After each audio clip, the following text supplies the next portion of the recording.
Hello, my amazing children. This is Grandma Carla, and I am back with Henry and the Clubhouse by Beverly Cleary. We are on Chapter 2, Henry and the New Dog. Henry soon found that there was not enough wood in a bathtub crate to build a really good doghouse. As he rode around the neighborhood delivering papers, he kept his eye out for any old boxes or packing cases that he could use. There was one empty house in the neighborhood, which he passed every day hoping he would get some packing cases from the new owners, but the house remained empty. Wood was so scarce that he was about to give up the idea of a house for Ribsy when he had an unexpected piece of luck. Most of the houses in Henry's neighborhood had been built way back in the 1920s, when cars were shorter and narrower than they are today. Now, many people were finding their new cars too long for their old garages, and so they built box-like additions onto the ends of their garages to make them long enough for their cars. One neighbor, Mr. Bingham, was not so fortunate. When he proudly drove his new car into his garage, he found that there was no way for him to get out of it. His garage was so narrow he could not open the door of his car. So poor Mr. Bingham backed out and parked his car on the driveway. All the neighbors on Clickitat Street had a good laugh over this, and Mr. Bingham announced that he was going to tear down his old garage and build a larger one. As soon as Mr. Bingham began to tear down the garage, Henry rode his bicycle over to his house to ask if he could have some of the old lumber. "Sure, Henry, help yourself," said Mr. Bingham, who was prying out a board with a crowbar. "Take all you want, but get it out of here before Saturday when the truck comes to haul it away." "Okay, Mr. Bingham," agreed Henry. "Do you want to get rid of the windows, too?" "Take anything you want," said Mr. Bingham. "Doghouse? Why, there would be enough lumber for a clubhouse with windows, and a good one, too." He would save up his paper route money and buy one of those down-filled sleeping bags he had seen in the window of the sporting goods store and sleep out in the clubhouse. He would build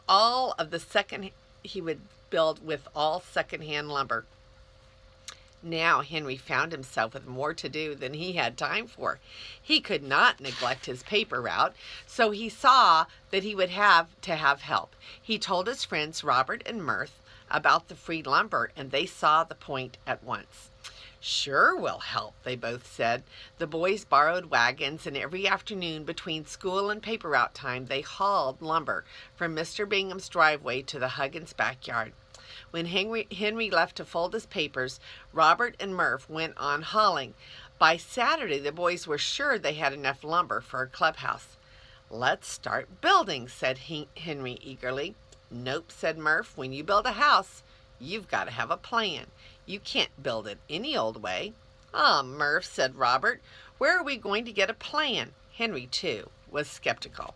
He thought that any old way was the only way to build a clubhouse.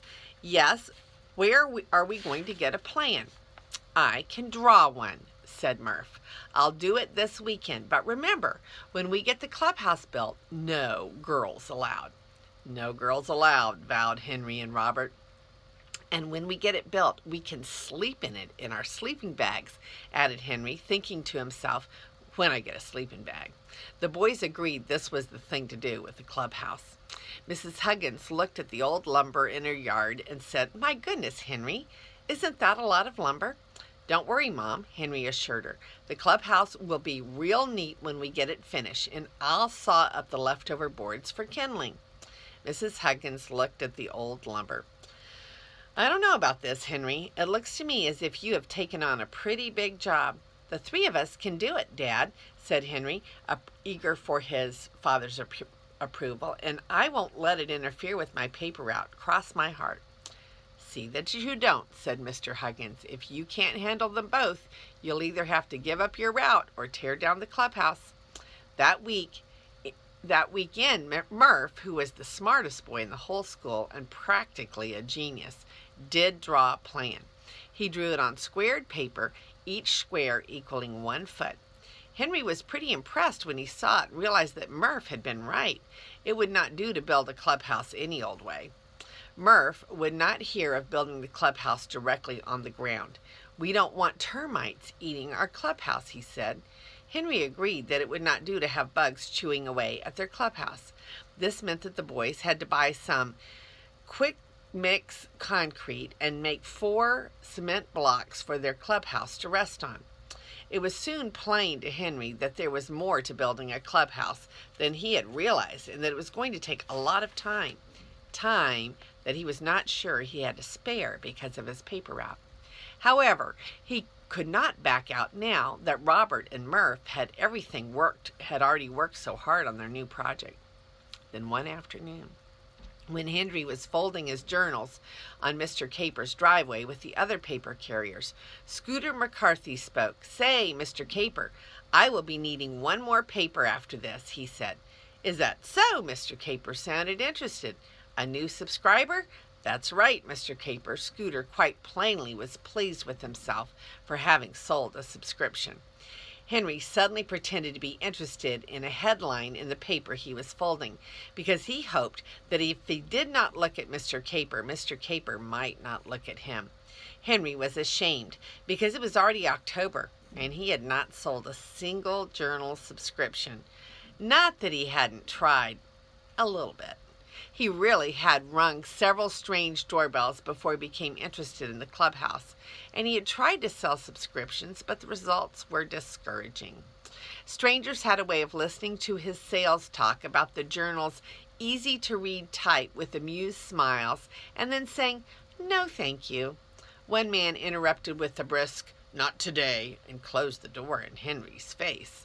A lady embarrassed him by telling him what a splendid little salesman he was, and then saying she couldn't afford to take another paper.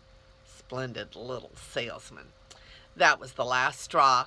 After that, Henry found it easy to think up excuses for not trying to sell new subscriptions. Now Mr. Caper was saying, "Good for you, Scooter. Suppose you tell us how you went about selling the subscription." "Ah, it was easy," boasted Scooter, stuffing his folded papers into his canvas bag. "I just told this man what a good paper the journal was, and he said he didn't have any time to read it because he went fishing every Sunday, and I said you could use it to wrap your fish eggs in, and he laughed and said, okay, put him down for a subscription, so I did." "I call that quick thinking on your part, Scooter," said Mr. Caper. "The rest of the boys could take a lesson from you." Out of the corner of his eye, Henry could see Mr. Caper looking around the group of boys. "What about you, Henry?" asked Mr. Caper. "You haven't turned in any subscriptions since you have had your route." "Well, I have been trying," Henry said, admitting to himself that he had really not tried very hard. He had been much too busy with the clubhouse. "I know it's hard to get subscriptions sometimes," said Mr. Caper sympathetically.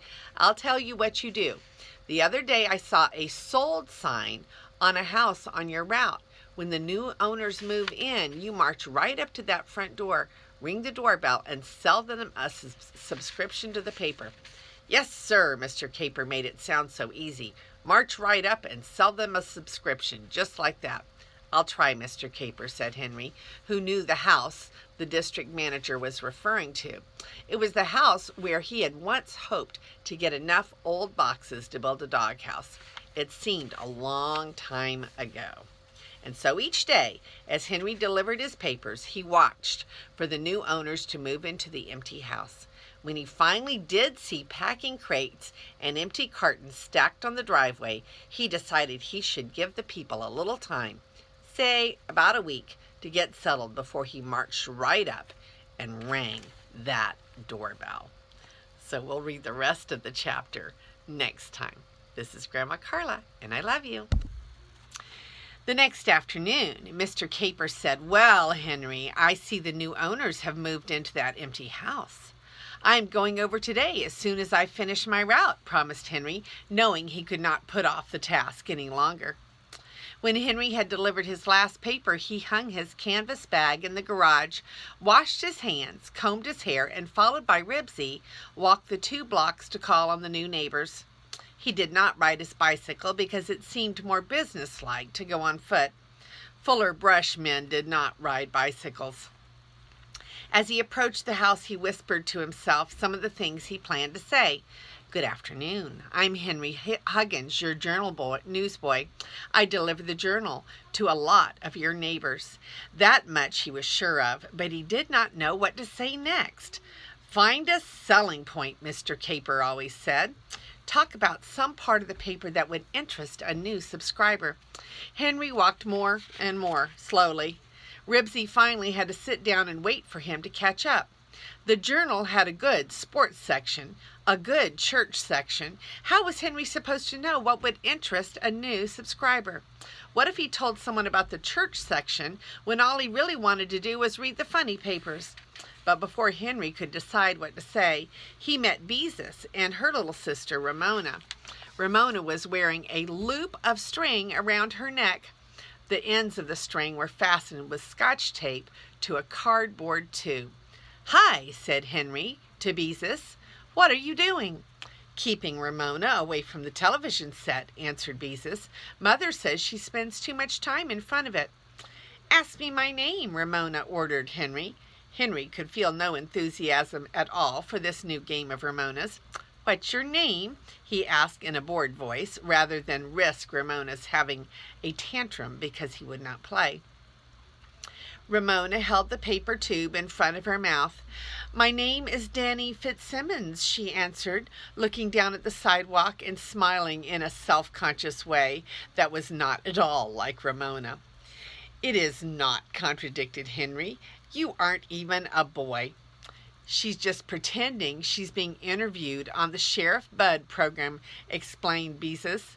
"That is her microphone she is holding." "Oh," was all Henry could say. "My name is Danny Fitzsimmons," repeated Ramona, smiling shyly in an un-Ramona-like way. "And I want to say hello to my mommy and my daddy and my sister Vicky, who is having a birthday, and Mrs. Richards, who is my kindergarten teacher, and Lisa Kelly, who is my best friend, and Gloria Lofton, whose cat just had kittens, and she might give me one, and her dog Skipper, and all the boys and girls in my kindergarten class, and all of the boys and girls in Glenwood Primary School, and Georgie Bacon's sister Angela, but I won't say hello to Georgie because I don't like him, and..." Oh, for Pete's sake, Henry was disgusted with Ramona's new game. Why don't you just say hello to the whole world and be done with it? He had no time for this sort of thing. He was on his way to sell a journal subscription and get back to the clubhouse. "So long, Beezus," he said. "And Bobby Brogdon, who has a loose tooth," Ramona was saying as Henry went on down the street. When Henry came to the house, that was his destination, he turned to Ribsy and said, "Sit," not because he expected Ribsy to sit, but because he wanted to put off ringing that doorbell a little longer. He had not decided what to use as a selling point, because he could not even guess what might interest a new neighbor. Ribsy sat a moment and then got up and sniffed at the shrubbery. "I said, sit," Henry told his dog, deciding that it would be a good idea if Ribsy really did sit. Some people were very particular about dogs running through their flowers, and he was anxious to make a good impression. Like the good dog he was, part of the time, Ribsy sat once more, but he did not stay seated. He stood up and wagged his tail. "Sit," ordered Henry sternly as he started up the steps. Ribsy appeared to think it over. "Sit," Henry raised his voice. Ribsy waved his tail as if to say, "Do I really have to?" A strange dog, a Dalmatian, came trotting around the house and began to investigate Ribsy. The dogs sidled around one another, sniffing. Henry did not pay much attention. Dogs who were strangers to one another always did this. Next, a woman who was wearing an apron and had a smudge of dust on her cheek appeared on the driveway at the side of the house. She was older than Henry's mother. Probably she was old enough to be a grandmother. Before Henry had a chance to speak, the Dalmatian left Ribsy and frolicked over to his owner. Ribsy, an agreeable dog who was ready to play, followed. That was Ribsy's mistake. Now he was trespassing on the Dalmatian's territory. The Dalmatian began to growl deep in his throat and to hold his whip-like tail stiff and straight. Ribsy stopped short. This was his neighborhood. He was here first. It was the Dalmatian who was trespassing. Each dog began to resent the other's looks, sound, and smell. Ribsy, Henry spoke sharply. Ranger, the woman spoke sharply too. The dogs paid no attention to their owners. Each was too intent on letting the other know exactly what he thought of him. The growls grew louder and deeper, and they raised their lips and bared their teeth as if they were sneering at each other. And just who do you think you are, Ribsy's growl seemed to say. I have just as much right here as you have, Ranger's growl answered. No, you don't, said Ribsy. I was here first. I'm bigger, growled Ranger. You're a bully, growled Ribsy. Get off my property, Ranger told Ribsy. You make me, Ribsy told Ranger. Cut it out, both of you, ordered Henry. Planning to grab Ribsy's collar and drag him away, Henry jumped down from the steps to the lawn just as the growls erupted into snarls and the dogs went for each other's throat. Ranger, shrieked the woman. Ribsy, shouted Henry. The dogs were on one another in a twisting, tumbling tangle that seemed to be made up of feet, fangs, and tails. Henry ran over to the snarling, yelping pair, and just as he was about to grab Ribsy's collar, he found the other dog's mouth in front of his hand. Quickly, he drew back. He saw that he could not stop the fight, and since he could not, he wanted Ribsy to win. If it had not been so important for him to sell a journal subscription, he would have yelled, Go get him, Ribsy! Look out, shouted the woman. Don't let him bite you. The neighbors began to gather on the sidewalk to watch the excitement. Dog fight, a boy yelled. The hose, shouted someone. Turn the hose on them. I can't, cried the new neighbor. I don't know where it is. Hey, look at old Ribsy, said Scooter, who had ridden over on his bicycle to see what all the noise was about. Go get him, Ribsy! You keep quiet, ordered Henry, even though he wanted to cheer his own dog on. Ah, your old mutt couldn't lick a chihuahua, scoffed Scooter. He could too, said Henry hotly. He wasn't at all sure Ribsy could lick a Dalmatian, but he could lick a chihuahua. Henry was positive of that. Who's winning? Asked Robert, who had just arrived along with Beezus and her little sister Ramona. The new dog, answered Scooter, and rode on down the street as if the fight was already over. Half afraid that Scooter might be right, because the new dog was both bigger and younger than Ribsy, Henry tried once more to reach into the snarling, rolling mass of dog to grab Ribsy's collar. He did not have a chance. A man grabbed Henry by the arm and pulled him away. Don't you know that's a foolish thing to do? He demanded. Those dogs might bite you. Yes, but he's my dog, Henry tried to explain. I don't want him to get hurt. The next-door neighbor was screwing the garden hose to the faucet. He turned on the water and advanced toward the dogs with the gushing nozzle in hand. Stand back, everybody, he yelled, and turned the full force of the hose on the dogs.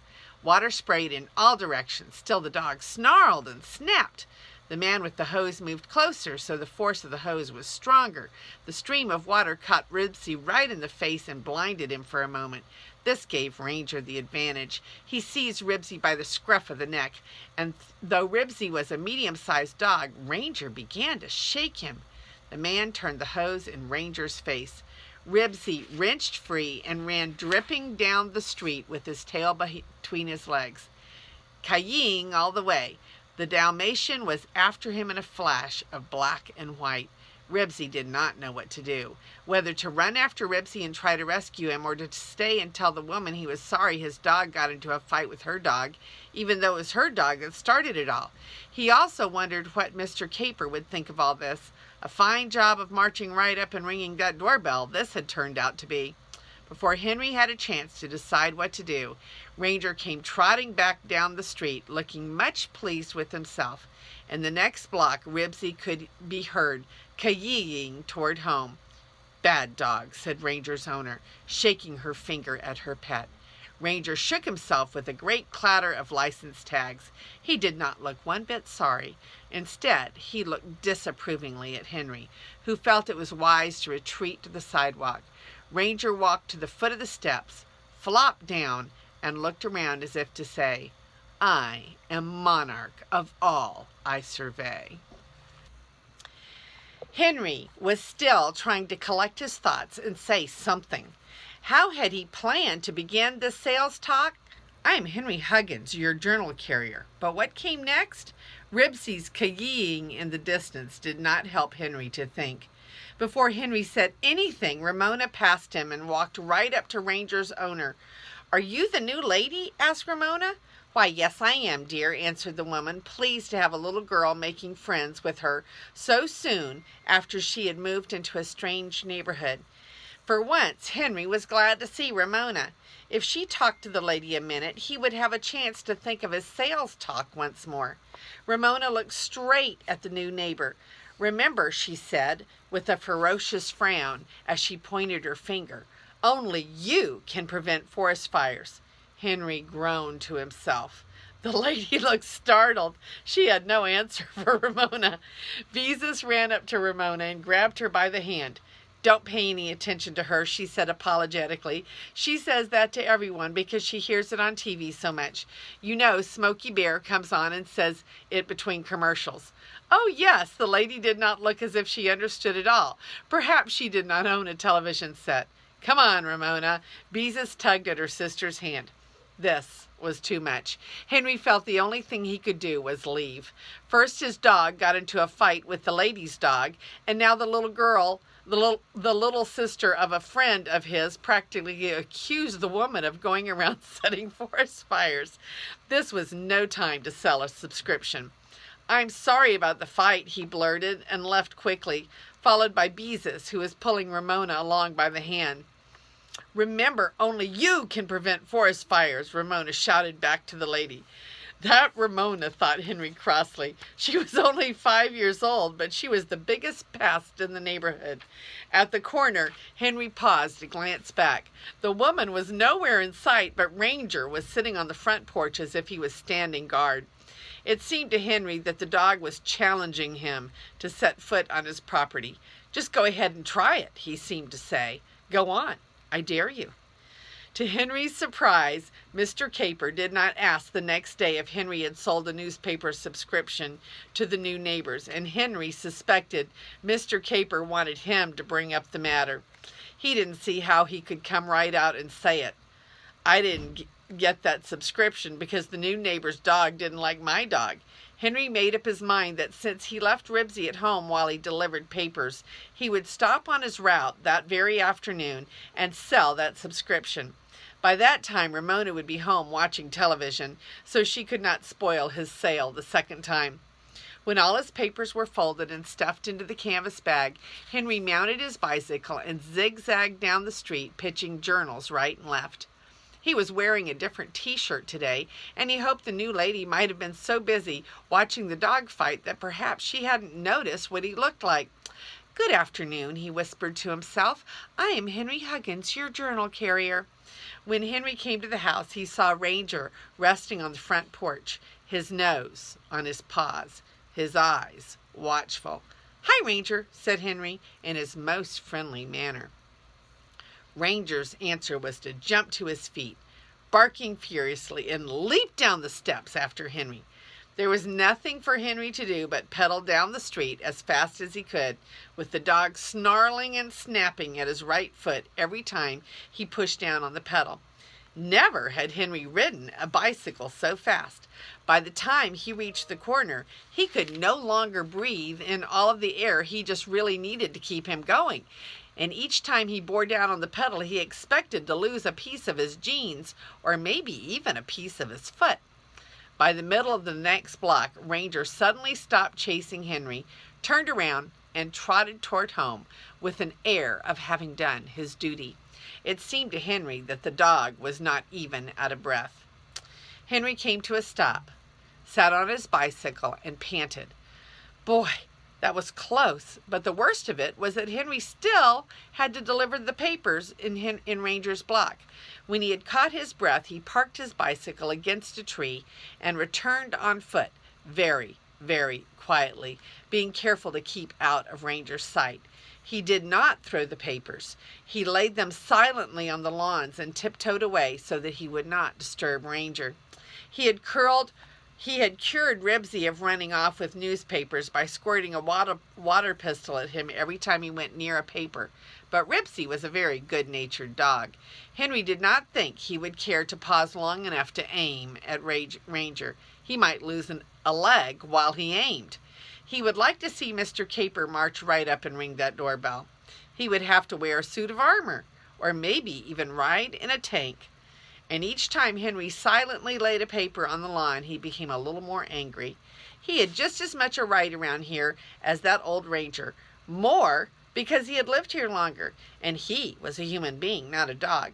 By the time Henry had finished delivering the papers in Ranger's block, he was just plain mad. He wasn't going to be pushed around by any old dog. No, sir. He was going to get that subscription, even if it was the last thing that he did. And remembering Ranger's speed and his sharp white teeth, Henry felt that getting that subscription might very well be the last thing that he did. That is the end of chapter 2. And let's look at the pictures here. So we have the new dog, Ranger, the Dalmatian. And then here are the boys. They were given the wood from the garage, and now they're taking it to build their clubhouse. And here is Miss Ramona. She's always so proud of herself, and she's always letting you know that you should not that you should prevent forest fires. She's looking very nice there. But let's see. Oh, and here is the neighbor who sprayed down the dogs in the dog fight. Why, he's really going to it and wetting them down good.